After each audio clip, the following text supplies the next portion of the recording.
All right. Well, here we are. Here we are again. Here we are again. We're back. Yeah. Hey, guys. This is Jess And Christian. of Butchered True Crime. Yes, you know it. Yeah.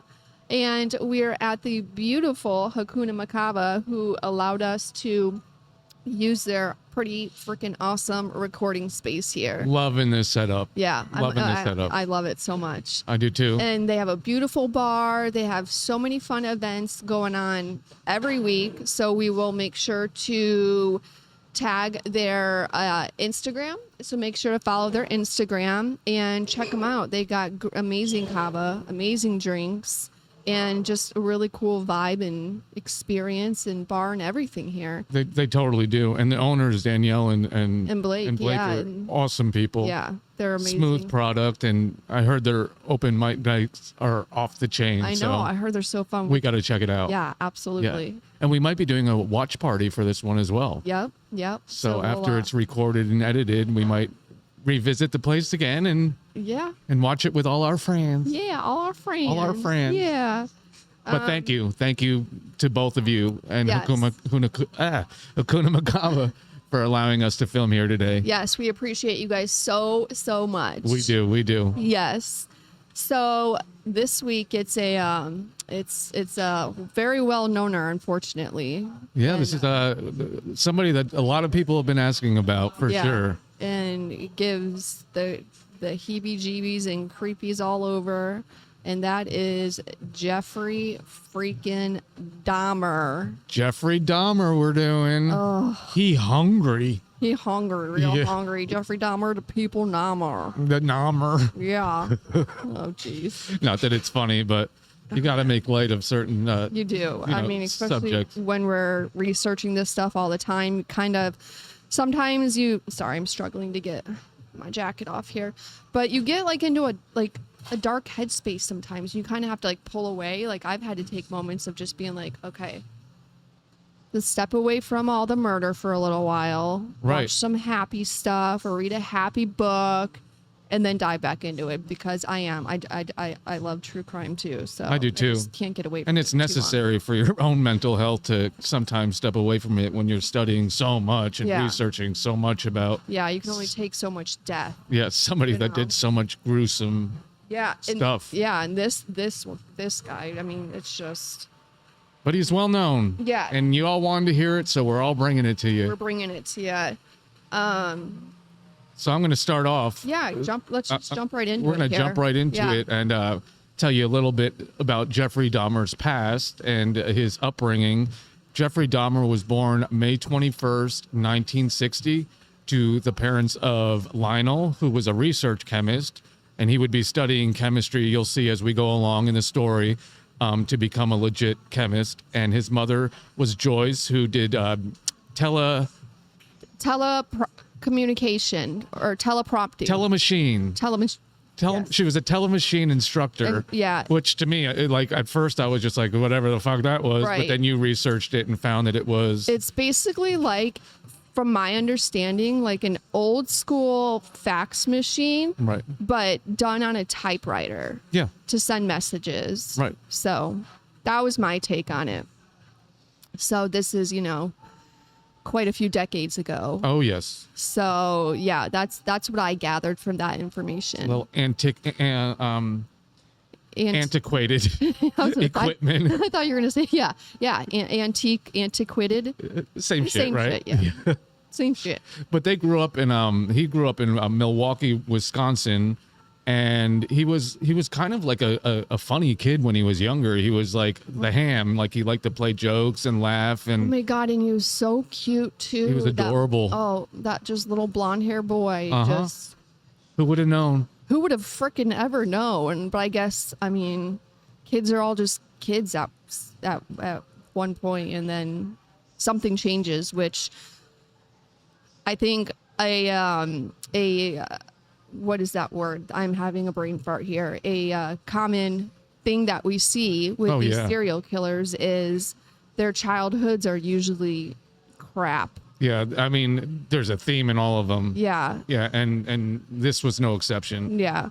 I mean, it's in this case, it wasn't any like crazy, like with, a few others that we've researched where it was like, one of the parents pushing religion like crazy on the kids and an alcoholic parent. Here it was just, Jeffrey and his brother David, being around their parents, fighting and arguing all the time. Yeah. And that's not good for kids. Like, no, it's not good. And I watched an interview with Jeffrey and his father, and he said the one thing, he goes, I can't say that I had a terrible childhood, but I felt alone at times because my parents were always fighting. And see, his mother, Joyce, she suffered from a lot of like anxiety and depression. She was a hypochondriac. Yeah. She was hospitalized for anxiety, and she even attempted to commit suicide at one point.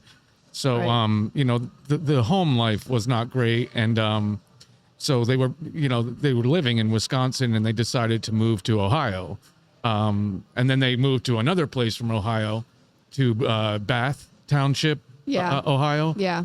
So now, I mean, not only is he a young kid, but he's trying to adapt and travel to all these different places and moving. And moving is hard on children anyways when they're growing up. Especially in school age too. They're, moving through all these schools. They finally, feel like comfortable somewhere, making some friends. And then it's like, oh, we're leaving. We're going again. Say bye to these friends that, you'll never see again. And, And his father was like largely out of the picture only because he was so into his studying and becoming a chemist. Right. That he wasn't around often. And Jeffrey even said that he never like sat down with his dad and his dad or his family. And like, they never asked him how you're feeling, what's going through your mind, because it was all about them and they're bickering and fighting. And their mom was extremely argumentative. And her mom, and she even had an affair at one point. Right. So the family life wasn't great, but his family actually noticed that Jeffrey started to become a lot more reserved and quiet when they did move. And he lived on a 1.5 acre area in Bath Township, Ohio. And he had like woodlands around where he used to like to go out and collect, bugs and explore things. He was very interested in exploring like the inner workings of animals. He would collect roadkill and then take them home, and he would cut them open, and he wanted to feel the heart. He was so interested in the texture and what it looked like inside the animals. And which most boys, they're collecting bugs and stuff like that. Cool. That's a boy thing. Yeah, absolutely. I did it. Yeah, but we draw the line where you're collecting roadkill because you want to cut them open and feel what the inside of a heart feels like. Exactly. And this is where parents need to be more present in their children's lives. 100%. Ask your kids how they're feeling. Yo, absolutely. These parents, like, first of all, no child asks to be born. Right. They don't ask to be born. You as parents who make that choice to have children, it's your responsibility to ask them when they come home from school, hey, how was your day? Right. How are you feeling? It seemed like a very selfish relationship between his parents. Absolutely. And he felt like left out. And so what do they decide to do? They got him a puppy, first of all. And I never heard him like doing any damage to or hurting any animals that were alive. Oh, yeah. No. But they got him a puppy, and then they decided, we're going to have a second child, which was 6 years later. And they let Jeffrey name the child, and he chose to name him David. Yeah. And they wanted him to feel more a part of, but it's hard to feel a part of when your family's acting like, crazy assholes all the time. Right. And fighting in front of your child. Yeah. Kids see everything. I don't care what they tell you. Kids see and notice everything. They in even tension, they feel and they pick up on things that might not even be being said, that they feel, Mm-hmm. And it's just, you gotta, as parents, we all have to do better, We do. Yeah. Well, I'm not a parent, but you can do better. Yeah. Hey, I could just try watch. my best. No, you're an amazing parent. Thank you. You're welcome. But, I just, there's still definitely areas I can do better, Right. We can all do better as human beings. 100%. We're all constantly evolving and learning, and right. I was watching a a film, they were interviewing one of his classmates too, and they said that like at the age of 14, he would be going to class with like a styrofoam cup full of scotch. And they would ask him, they're like, "What's going on, Jeffrey? What are you drinking this so early in the morning?" I mean, I did the same thing when I had a drinking problem. Right. But he was just like, "This is my medicine." And you could tell, obviously, if somebody's going through a lot of stuff, he's trying to self-medicate and Right. trying to feel better and trying to fit in. And he became kind of like a class clown. But I don't know if it was really him making people laugh or they laughing at him, you know? Right. Because and he was so respectful to his teachers, and very respectful kid. Yes, ma'am. Yeah, you know, yes, sir. Yeah. Just a super respectful kid. But yeah, I mean, he started drinking early, and I mean, Jeffrey was an alcoholic by the time he was like 15 years old. Yeah. Yeah. Full-blown alcohol. Yeah. And alcohol, you know, plays into the story. Largely, Yeah. hugely. Yeah. Why I think for sure why he could never hold down a job, wasn't successful, Right. kicked out of the military, you know. It's Which we'll just- get there. Yeah, we'll get to all that. But yeah, I mean, But, he used to like play jokes on like pranks. He was running around like saying fire drill like in his school and waving his hands in the air. And, you know, it sounds like a kid that wanted attention. Yeah. I mean, Because he wasn't getting it at home. he wasn't getting anything at home. So sad. It was. But so the fighting continued between his parents and his mother. His father actually moved out into a motel. Yep. And started living in a motel room. And soon after that, his mother, now Jeffrey's 18 at the time, and he's also going through like self-discovery. He learned that he was sexually attracted to boys, Right. and that he was gay. Jeffrey was a gay guy. Right. And Which I can't personally say obviously, But I can. You can. And I mean, I can't even imagine like being a teenager is already hard enough, and then having to understand the feelings that you're feeling, that, you know, and I don't, that's gotta be so and knowing hard. back then that it wasn't really acceptable. Not like it is today. No, not at all. I mean, so it just made it doubly that much more, Yeah. you know. On top of the parent issues he was having, and it was Right. just, you know, I genuinely feel bad for his upbringing and his childhood, and like I did too. I never heard of any physical abuse. No. It just, to me, it seemed like, and a lot of therapists were saying that he had abandonment issues. Yeah. You know, and so when his mom actually left with his youngest brother, David, they went to stay with a family member back in Wisconsin, and his father had no idea. No, his father had no idea. She and, left him in that big house on what, an acre and a half of land all by himself. right. 18, and I get it. He's 18 years old. He's, you know, technically an adult.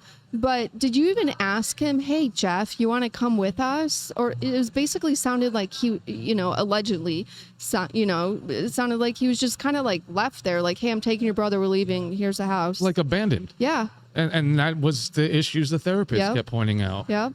So, he, what was I gonna say? I don't know. I wish I could read your mind. It would be very interesting. I know, right? He actually had like fascinations of wanting to knock out somebody and lay next to their body and just hear how their body sounded. And there was one particular jogger that he was attracted to, and this was before he was 18. And he had gotten like a medal or a bat or something, and he was waiting for that jogger to go by. That's right. He was hiding the bushes. Yeah, and the jogger that day just happened to not be jogging. Thank God. I know, because Thank that would have definitely been his first. Yeah. But, you know, makes me wonder too, like, did was this like he wanted to lay next to a dead body and feel this, or he just wanted to lay next to somebody? Like, why couldn't that somebody be conscious? Well, I don't know. Maybe he thought that he couldn't get anybody on his own Yeah, without but that's them. so sad. It is Like, sad. You know, that's just. It is sad. And while his family was separated and his father didn't even know that the mother left and left him in this big house with Right. acre and a half of land, he started getting sick and twisted thoughts. Yeah. And he wanted to pick up a hitchhiker. Yep. And one day he was driving down the street and there was a kid that was hitchhiking, and he drove past him. He's like, "No, I'm not going to pick him up." And then he turned around, he second guessed it, and he picked up this kid who was gonna go to a concert, but he asked him if he wanted to come back to the house and have some drinks with him. And Jeffrey's mode of operation was to give his victims alcohol and put sleeping pills, like some type of benzodiazepine or something, until they became like incoherent or passed out. Yeah. Well, this guy, he wasn't passed out yet, but he said to Jeffrey, he goes, I have to leave. I got to get going, but thank you for the time. And Jeffrey took a barbell and knocked him in his head. Yep. And knocked him out and strangled him to make sure he was dead, and then proceeded to have sex with the body. He was a necrophiliac. Yep. And, just do some heinous stuff to this body. It's almost, it's sad. Like, you can't do it to somebody that's like alive. You can't, right. He was a good looking dude. Yeah. Jeff was a good looking kid. Yeah. I clearly his parents weren't giving him like any sort of self-esteem or anything. Right. So maybe he clearly thought little of himself to where he didn't feel like he could get anybody, or I don't know. Or nobody that would want to stay. Right. See, that was his big thing. He didn't want anybody to leave. Yeah. He wanted to be able to control and dominate and make sure that nobody could ever leave him. Right. And so, yeah, that was his first death. Yeah. And then, what did he do? Take him in the basement, and he chopped him up, and and then took the bones and dispersed them in the backyard. Yeah, threw them all out. Yeah. Oof. Wild. Yeah. Wild. But then he would go on for 6 years, and he wouldn't kill again. No, he wouldn't. His father actually came back from the motel room once to visit Jeffrey, and he's like, Where's your mom? Where's David? Where's your little brother? Yeah. And he goes, oh, they left. They moved. And I'm like, is his mother sending him money, or is it like, I think you had mentioned before, was he paying alimony or some? Like, who's paying the bills to keep like the electricity on? How's Jeff getting groceries, like feeding himself? Like, a lot of questions there that I couldn't find any answers to that on. Same. So, yeah. And we've watched a lot about this. Yeah. This one particular case. We are also, just so you guys all know, we are not going to be naming any victims. In the research that we were doing, we had heard of quite a few people being sued for using their family members' names. Right. And the majority of these are like minors in the beginning too. Minors. So, out of respect for the family, we chose to kind of lay off the names, and it doesn't matter. Yeah. It really doesn't matter in the end. It happened, but it's their family's choice whether, they want their information out there, and it's not up to us. No. So his father actually ended up moving back into that home, and he actually remarried and had a new wife. And they moved back into the house, and Jeffrey just continued with his drinking. His drinking was out of control. And his dad's like, you can't just not work and just stay here. You need to be doing something. Right. So he's like, let's enroll you in OSU, Ohio State University. And what happened? It's a great university. It's a great university, but what happened to him there? Yep, drinking Caught up to him again. Yeah. His GPA was so low, it was like he didn't even try. No. And that's the thing is he had his IQ was so high. He was like on the genius level. Yeah, borderline genius. Yeah. Yeah. So he definitely had it in him. He had the smarts. But if he wasn't interested, he didn't the drinking. Yeah. Yeah. Drinking came above all. Yeah, which I could understand, because it'd be hard to be doing any of this stuff with a clear conscience, Right. Yeah. So yeah, his father, he went to OSU, and then he ended up dropping out, and his father's like, you have to do something. I want you to go into the military. Yep. And he was just like, fine. So he went to like San Antonio, Texas, and then Germany. Yeah. And he was very, he respected his sergeants. He was a very nice, polite kid. But his drinking got so bad, caught up to him, like you were saying. I think it was about like a year and a half, 2 years, and then he was dishonorably discharged. Yeah, he was discharged. And the military said, we'll give you a 1 plane ticket to go anywhere you want to go. Like, just basically, like, if you can either go home or it's up to you where, what you want to use his plane ticket for. And he was like, I want to go to Miami. I wouldn't blame him. Right? He didn't like cold weather. I remember reading that. So he's like, I'm going to go to Miami. And then he moved down there and he was living in a hotel room and working at a sandwich shop. Yeah. And, everything seemed to be going okay. But then, he was spending all his money on liquor to a point where he couldn't even afford the motel room. So he'd be sleeping outside on, lounge chairs on the beach and, and all this stuff. And that's when he would call his father and be like, Dad, can you send me money? He goes, no, I won't send you money, but I'll send you a ticket to come back home. Yeah, which he did. That's what he did. Yeah. So, yeah, now he's back in Ohio, and this is where things just start to get gruesome. Yeah. For lack of a better word. Yes. Gruesome. So, we do have notes here, which I know you guys haven't normally seen us with in the past, but this is just so much information. I got to keep remembering the camera's up there. Like, hey, guys. Hi, guys. But hey, side note, let us know what you guys think of this setup. If you like it better, Christian and I love it. Yeah, we love being able to see each other. Normally we're sitting on like a couch, like facing the camera. Yeah, but I feel like this is more, it's conversation and we're still getting the story out. Right. And yeah, I know, but you guys let us know. Definitely make sure to drop us a comment. Yeah. For sure. Even if you feel like you guys did a shit job. Yeah, tell us we did a shit job. Just let us know. Yeah. You can also like and share it too if you think we did a good job explaining the Jeffrey Dahmer. Yeah, we appreciate you guys for our channel being new. Like, we're so proud of how it's doing, and it's all thanks to you guys. Like, yeah, we our appreciate friends you guys and people so that much. are talking about it, and yeah. It's so awesome. It is. Yeah. It is. And I'm proud of us. Yeah. I am. I'm proud of us too. And you. Oh, I'm proud of you. Oh, thanks. Hostess. Thanks.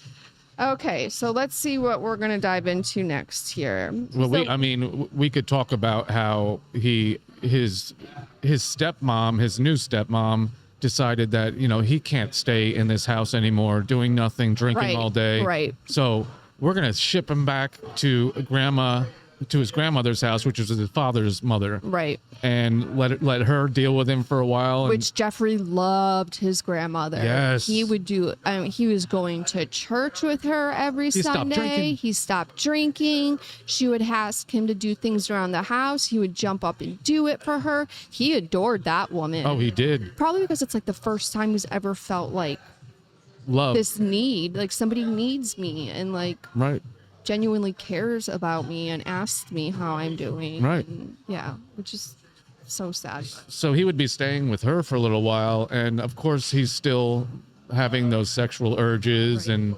fascinations, and because that just, I mean, the sexual urges, that doesn't go away. We're all, no, I mean, he was being gay. a human. It's our sexuality is a completely normal thing.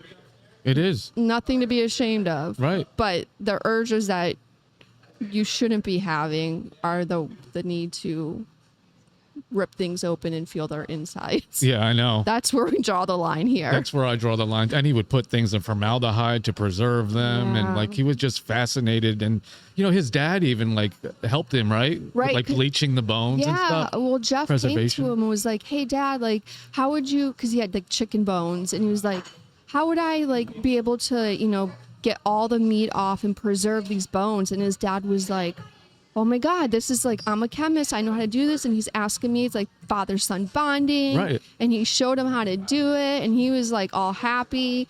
But I think that also maybe should have been a little bit of a moment that Dad would have been like, or check back in maybe like a month from later and see like, hey, let me see what you preserved so far. Right.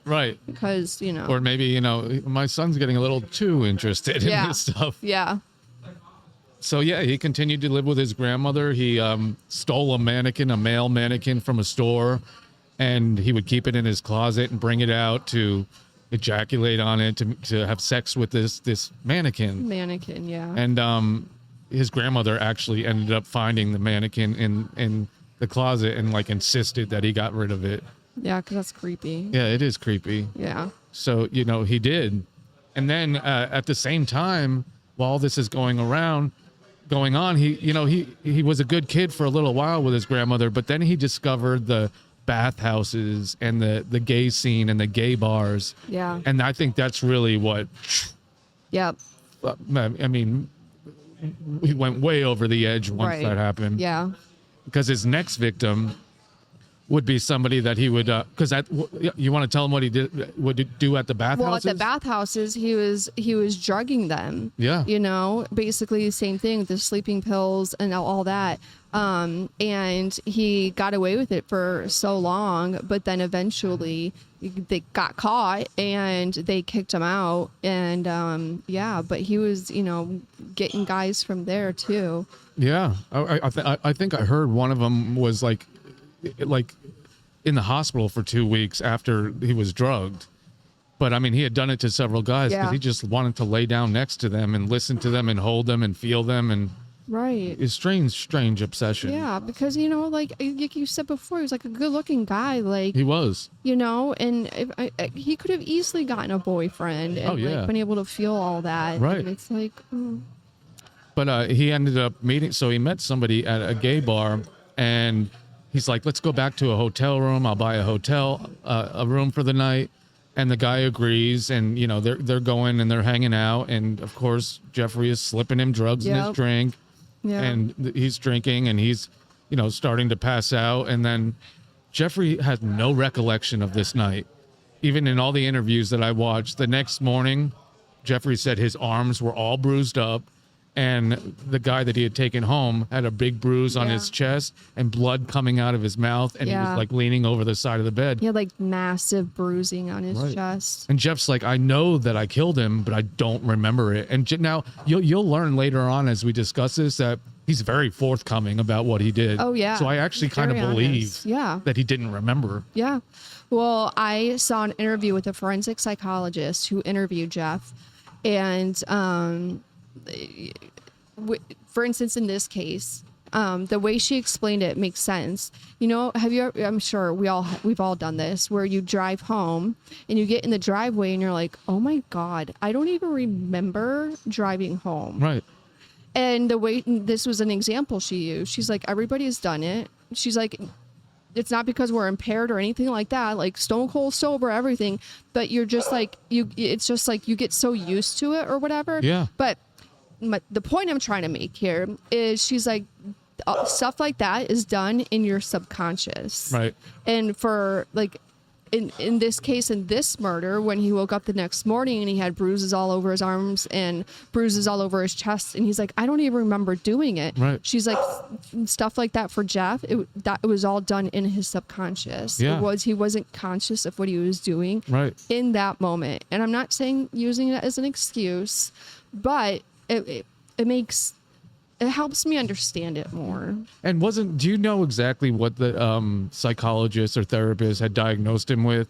Was it like borderline personality disorder, schizophrenia? I know abandonment was a huge one. Yes, abandonment. I believe it was borderline personality disorder. Yeah. And all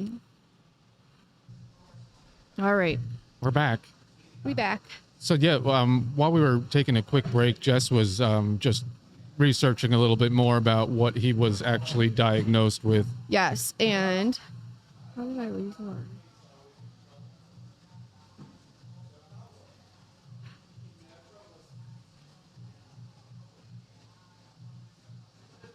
Hold on, sorry. All right, so Jeffrey was diagnosed with borderline personality disorder, basically schizophrenia. Right. Obviously an alcohol dependence and a psychotic disorder. Yeah.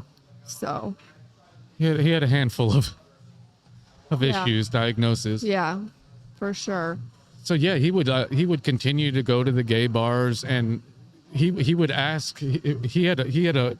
This part reminds me of kind of John Wayne Gacy. He would ask. He would meet somebody that was attractive. Now Jeffrey had a certain type, of person that he liked. He liked lean, thin to muscular build, smooth. But race was no issue for him. Nope. He didn't care if you were white, black, Hispanic, Asian. It didn't matter to him as long as you fit that specific category. In fact, most of his victims, the guys that he was attracted to, and ended up murdering, were of minority. Yeah. Yeah. And he would ask them. He goes, how did your parents at the bar? He would say, how did your parents treat you when you told them that you were gay? And if they told him that, oh, my parents were great, they totally accepted it and they love me just the way I am, he wouldn't choose them as a victim. Oh. Now, if they told him that, oh, my parents disown me, they don't want anything to do with me anymore because of my sexuality, those are the ones he would target because they would be less likely to be missed. Right. Which is exactly what John Wayne Gacy did. Yeah. He tried to find teen runaways. And Robert Hansen too, with Same thing. with the prostitutes. Yeah. They're smart. It's calculated. Yeah, absolutely. Yeah. There's so much thought put into it. Right.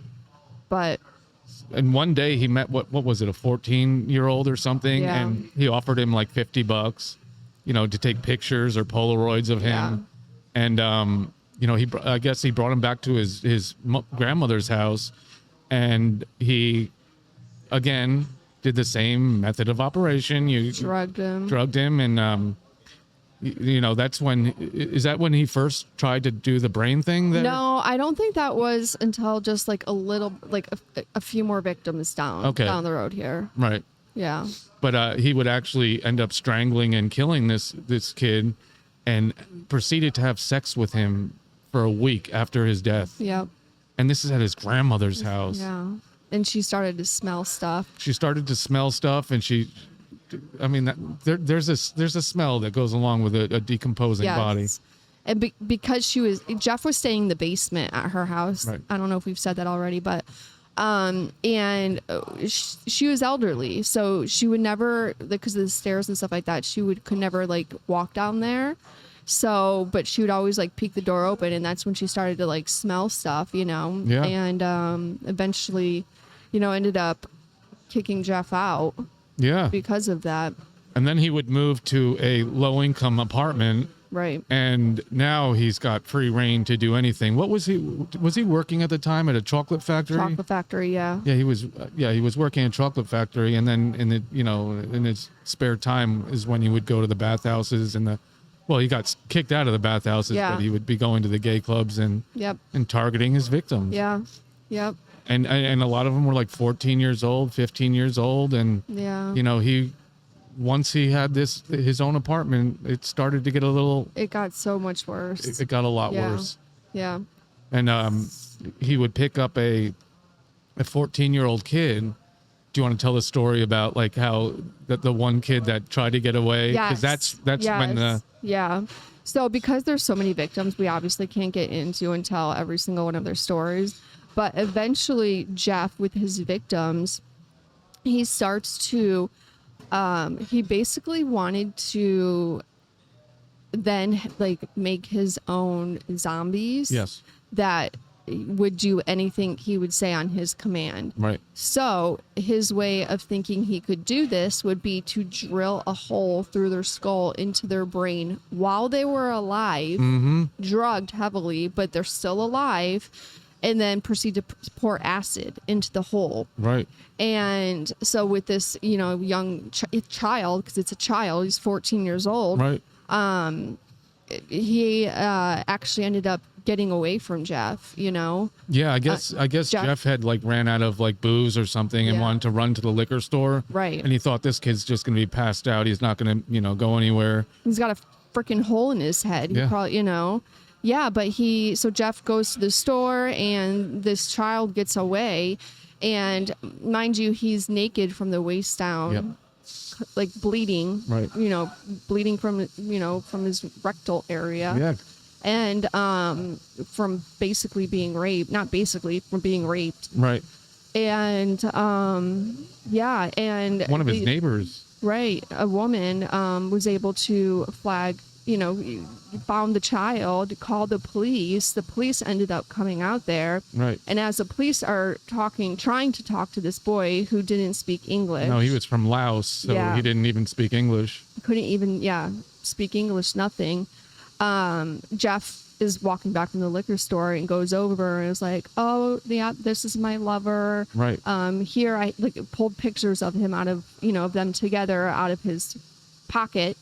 And the cops just looked at him and they're like, okay, how old's your boyfriend? And he goes, 19. And they're like, okay, here you go. Yeah. And gave him back to Jeffrey, and Jeffrey would kill him very, very soon after. That's right. Those cops, like, oh my, and the woman was throwing a fit. Like, how are you going to give him back to him? Right. Like, he's bleeding. Like, what the hell, Yeah. And those cops would end up being fired. Yeah, later on. So, but like, what?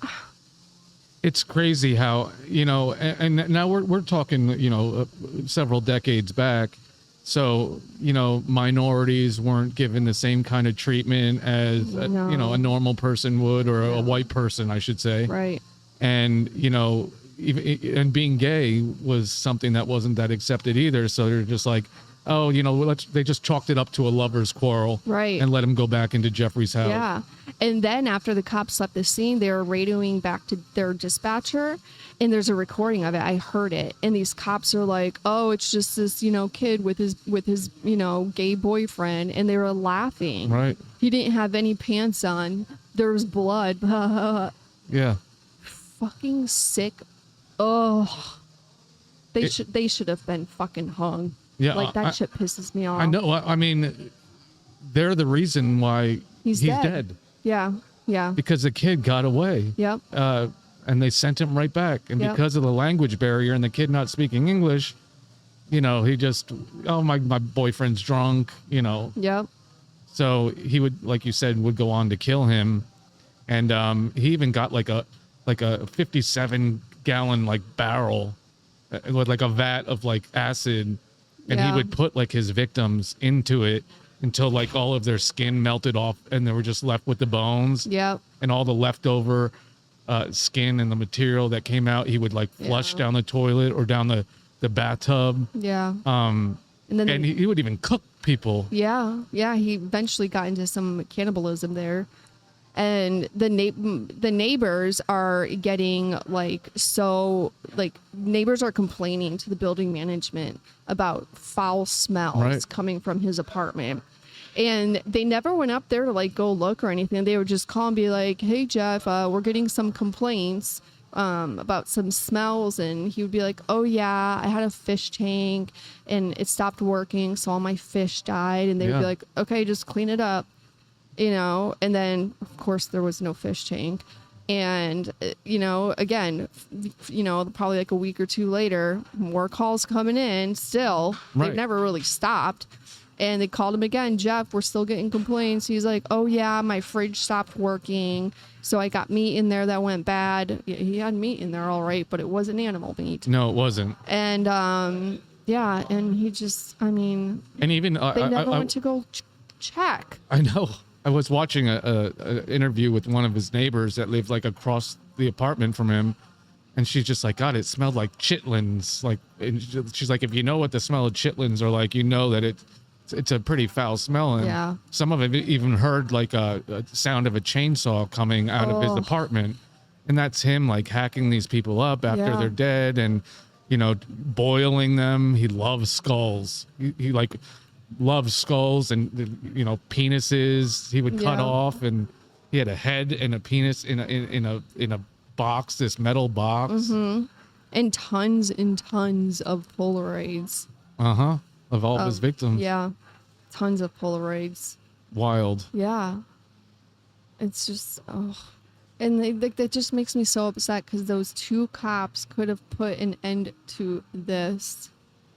Yeah. They dropped the ball. And Jeffrey I think he was arrested twice, right? Yeah. Because indecent exposure and having sex with a minor. Yeah. So he had been in jail. He had a criminal background. Right. Apparently they didn't look into it hard enough. No. They didn't even run his name that night. No. It's just crazy. So he would go on to just keep doing the same thing, just going to the gay bars and leaving with somebody and taking them home, drugging them, strangling them, Yep. having sex with their bodies and their corpses, and then he would chop them up. Yep. And try to save the skulls. Like you said, he would drill and try to make human zombies, people that could never leave him. Yeah. You know, people that were just like submissive to him. Yep.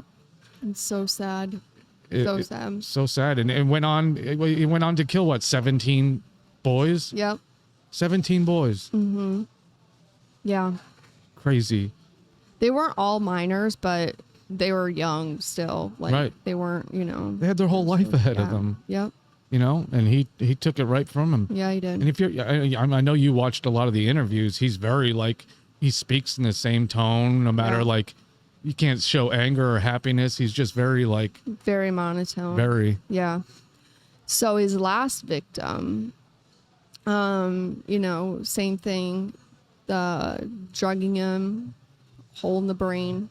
Yeah. And he was able to get away. Yeah, he had one handcuff on because he was trying to handcuff him, and he's like, "What are you doing?" Yeah. Because he started to come to. Yeah. So he ran and he flagged down a patrol car.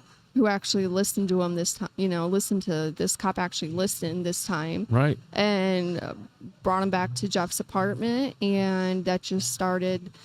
They went in, found some Polaroids first, and then just took the place apart. And I literally, in one of my serial killer books, there's a notable quote, okay? And it said, "There's a fucking head in the refrigerator." And this was a police officer during their initial investigation. Yeah. And so I remember watching some news footage from when they were bringing everything out of his apartment after he'd been caught.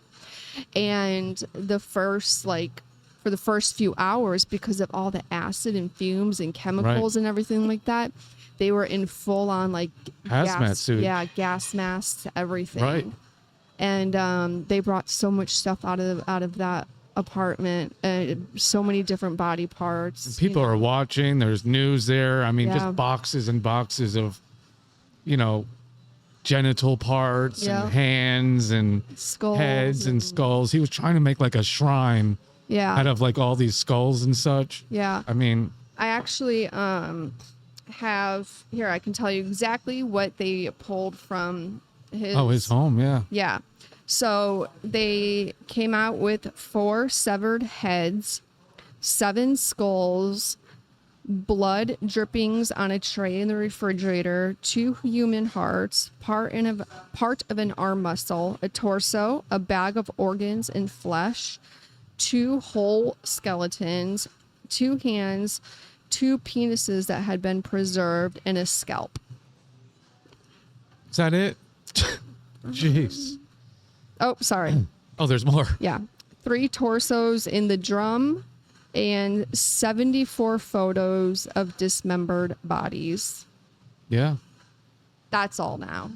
Yeah, that's all now. Oh my God. It's Wild. it's sick. It's Yeah. crazy that somebody is even capable of doing that kind of stuff. Yeah.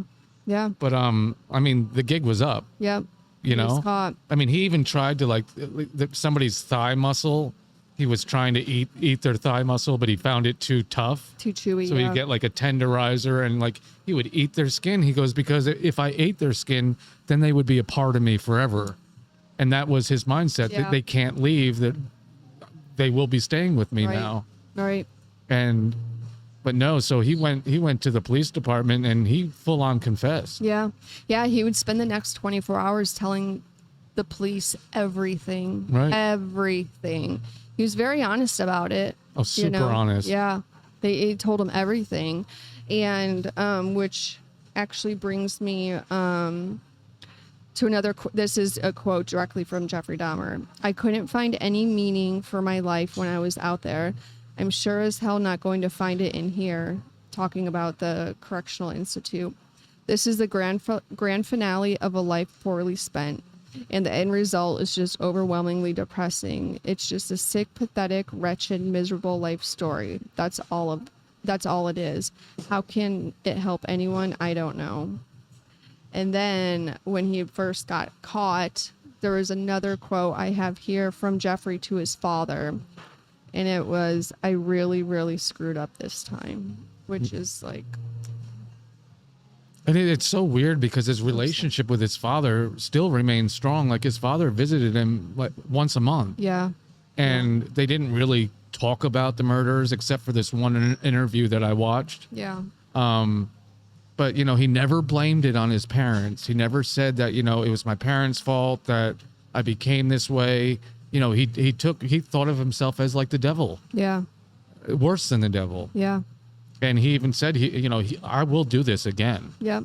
Like, do not let me out. Like, I will absolutely do this again. Yeah. Like, the thoughts are just, he was never going to be cured, you know? Right. So, but yeah, he ended up getting, 16 life sentences. So yeah, it turned out to be like 937 years in jail. Yeah. For all of the murders that he committed. Yep. And then while he was in the correctional facility, he found God. He started reading the Bible again, and you know he found a better route for his life and got something baptized. He got baptized. Mm-hmm. Yeah, the day he got baptized was actually the exact same day that John Wayne Gacy was, not euthanized. He was put down. Yeah, basically. I know when you told me Executed. that, I was like, oh, I know. oh.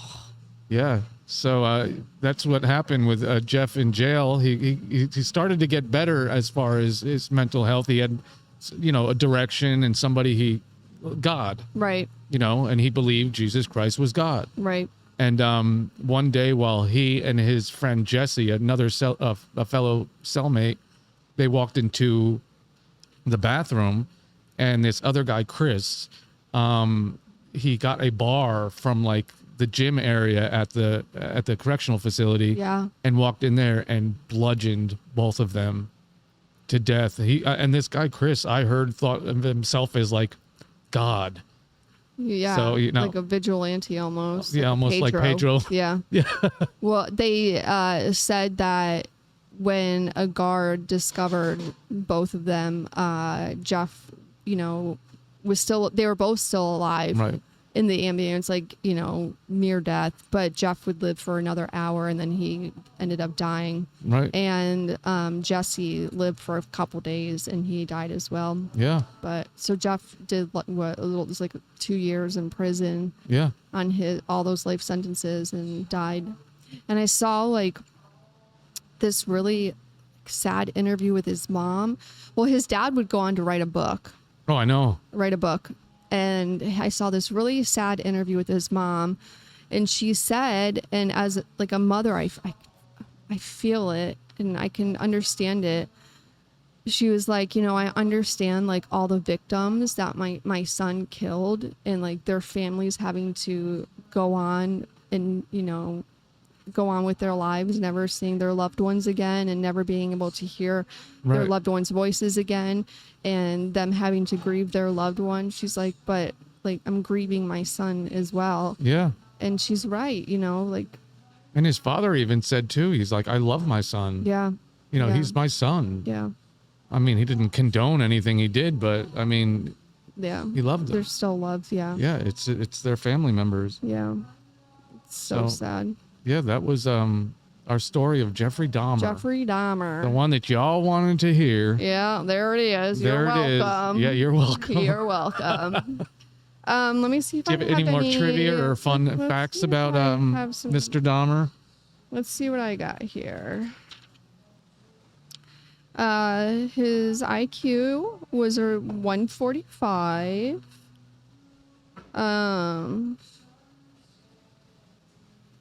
Yeah, I don't think I have any trivia.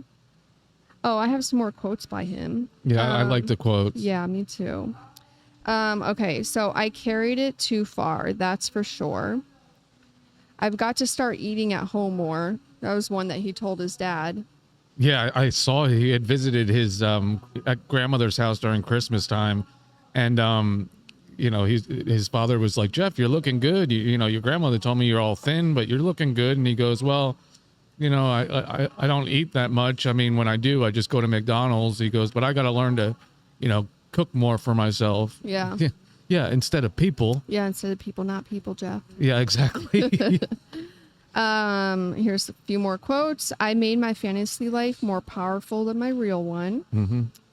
I think in some way I wanted it to end, even if it meant my own destruction. Another one was I would cook it and look at the pictures and masturbate. Yep. Another one was my consuming lust was to experience their bodies. I viewed them as objects, as strangers. It is hard for me to believe a human being could have done what I've done. Yeah. And the last quote, I couldn't find any meaning for my life when I was out there. I'm sure as hell not going to find it in here. This is the grand finale of a life poorly spent, and the result is just, I think I already said this one. Yeah.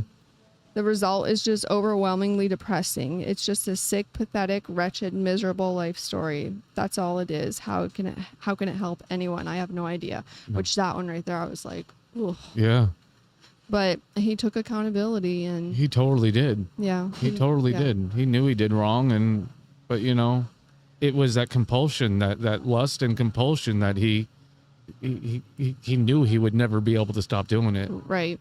It brought him some sort of like dominate, you know, I can dominate somebody. And I mean, that abandonment thing was huge though. I mean, that was his biggest issue. He never wanted people to leave. Nope.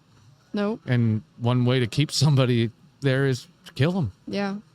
So yeah, that was our story on Jeff Dahmer. Yeah. The Milwaukee Cannibal. Yeah. That's what they called him. And it's a suiting name. Yeah. For real. Yeah. So, definitely let us know what you thought of this story. Drop us some comments, good, bad, ugly. Let us know who you guys would like to see us research in the future. We are always up to suggestions.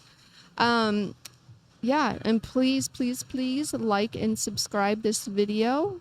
Absolutely. Yeah, you can find us on Butchered True Crime on YouTube, Instagram, TikTok. Yeah, we'll link all that in the description of this video. But and we'll also link in Hakuna Makava for sponsoring. This is our second sponsor, and I'm super grateful for them for allowing us to film here. So exciting. It is. Yeah. But yeah, thank you guys so much for tuning in. Please, like I said, subscribe to our channel. And let us know what you think. And we appreciate you guys so much. Yes, we do. And come check out Hakuna. They have some awesome staff, awesome artwork around. Yep. They're in downtown West Palm Beach in the Warehouse District. If you Google Hakuna Makava, their address comes up real easily. But it's super easy to find. They have such an amazing space here. And good vibes, good people. Blake and Danielle, the owners, are very good friends of mine, and they're just amazing people. Yeah, they're fantastic. Yes, they are. So let's do it. Let's send them off with a bula. Yeah, for sure. To all y'all for watching us, and to Danielle and Blake. Yes. For allowing us to film here and being our second sponsor. Yeah. And look out, we might have a watch party. Yep. Bula, my friends. And again, you're welcome. We crazy.